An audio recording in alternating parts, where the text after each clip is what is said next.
La première équipe du FC Bilbienne Women joue en première ligue féminine.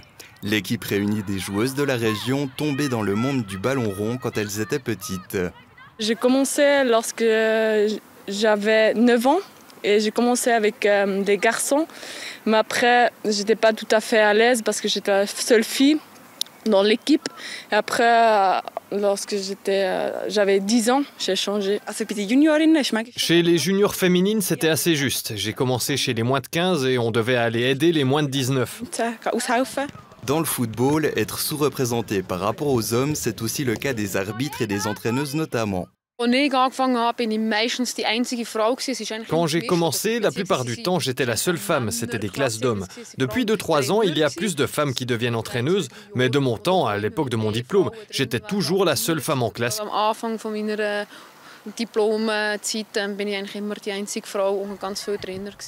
Le FC Bilbienne Women existe depuis 2 ans et demi. Son comité cherche encore une présidente et autres membres manquants. Karina Gerber assume plusieurs casquettes pour faire vivre sa passion. Elle est responsable de la relève pour son club en plus d'être une joueuse rompue à la première ligue. Une accumulation des rôles courante dans la discipline. Il manque des gens chez presque chaque fonction.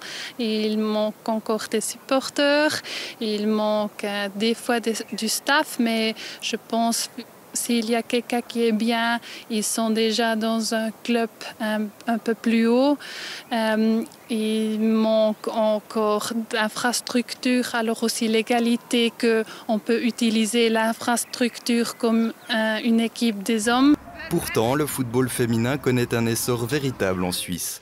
L'association de football Bern Jura AFBJ enregistre plus de 5000 joueuses licenciées dans les 2 cantons, contre 3400 il y a 5 ans. Au niveau national, elles sont aujourd'hui plus de 40 000 contre près de 297 000 pour les hommes.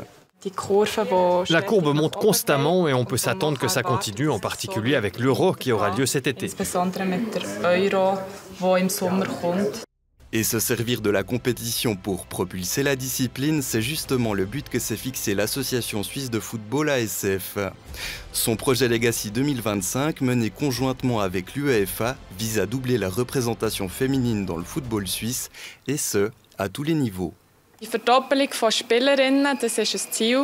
La multiplication par 2 des joueuses sur une période de 4 ans, c'est un but de l'ASF. Pour nous, en tant que AFBJ, il s'agit davantage de multiplier par 2 la représentation féminine dans les autres domaines, pour amortir le boom, parce que l'accroissement du nombre de joueuses est déjà en cours.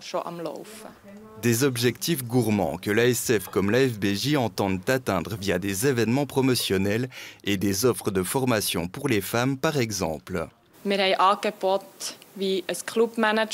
On a des offres comme des ateliers de gestion de clubs seulement pour les femmes, pour qu'elles puissent se former. On a différentes activités pour inciter davantage de femmes à devenir arbitres. Par exemple, des stands pour faire connaître l'activité d'arbitre. On a des projets avec le gymnase. On communique activement pour devenir connus. Wir haben Projekte mit Gymnasien, damit Mädchen auf die Idee kommen, vielleicht Schiri zu werden. Wir erarbeiten Infomaterialien, damit es bekannter wird. Le projet Legacy 2025 est budgétisé à 10 millions de francs partagés à parts égales entre l'ASF et la Confédération. Il n'y a pas de soutien financier prévu pour les clubs, mais des ateliers thématiques notamment. Dans les cantons de Berne et du Jura, seul un tiers des clubs possèdent des contingents féminins. Avec son association Top Player FC Bilbienne Women, Salomé Strobel cherche des donatrices et donateurs pour soutenir la première équipe du club. Le football féminin n'est clairement pas mis au même niveau que le football masculin. Elles sont toutes actives professionnellement à côté pour faire vivre leur passion. À côté d'un engagement énorme et de gros entraînements, elles doivent faire de grosses performances et si on peut les aider un peu, c'est déjà beaucoup. Si le football féminin est en plein essor, il est encore loin derrière son homologue masculin sur le chemin de l'égalité.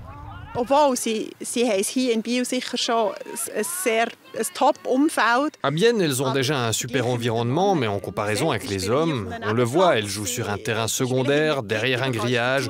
Pour les spectateurs, ce n'est pas du tout attractif. On regarde gratuitement, elles ne demandent pas d'entrée. C'est un autre niveau de traitement. Visibilité, rémunération, possibilité de formation, manque d'infrastructures, autant de défis auxquels devront répondre les clubs et la fêtière footballistique du pays.